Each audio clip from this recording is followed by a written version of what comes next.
This is not a costume. And you're about to find out why.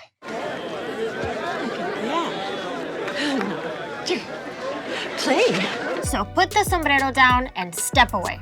Here are 5 things you didn't know about cultural appropriation.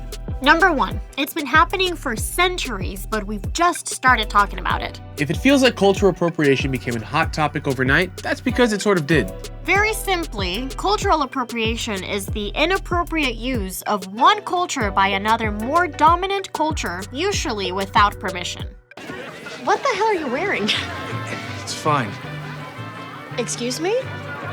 This is not fine. That hat is not fine. It's a little gross, okay? It's been going on for hundreds of years, but it seems like no one was really talking about it until 2012. Someone coined the same idea as cultural diffusion in the late 1800s. But if he wanted it to take off, he really should have tweeted about it. Google Trends show a huge spike in the last year when pretty much every celebrity you can think of was accused of appropriating in one way or another. Number 2, not being racist doesn't mean you can't fall into cultural appropriation. You're not racist. I like that about you. But even not racist people can accidentally say or do racist things. This doesn't mean that we're bad people, it just means that we're all constantly learning.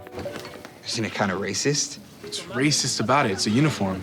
Take Cinco de Mayo. Americans love celebrating Cinco de Mayo, but why can't we party without all the stereotypical accessories? Cinco de Mayo celebrates the day Mexico held off the French, who supported the Confederate Army during the Civil War. But while it's just another day for most people in Mexico, Americans insist on slamming margaritas and wearing sombreros and fake mustaches. Borrowing someone else's culture for a cheap laugh is cultural appropriation, even if you're not racist. What if on Veterans Day, people in Canada dressed up as veterans, used the American flag as a tablecloth, and got blackout drunk on beer? Do these Canadians hate Americans? Probably not. Are they being jerks?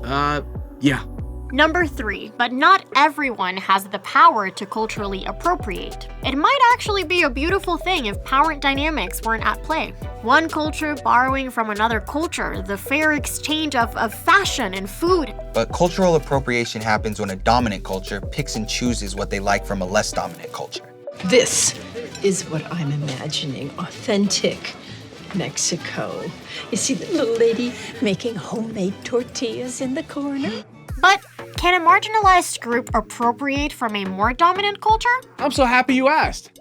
Number 4, minority groups assimilate based out of necessity. Before we #cancel everyone, we have to look at the context of why some groups are forced to assimilate into other cultures. When someone borrows from a culture more dominant than their own, like when a black woman makes her hair look more like a white woman's, it's often out of necessity. She lives in a world where white culture dictates how she needs to look and act to get ahead. Maybe one day when people with white-sounding names aren't 50% more likely to hear back about a job compared to people with black-sounding names, we can talk about how minority groups appropriate white culture. But that day is not today.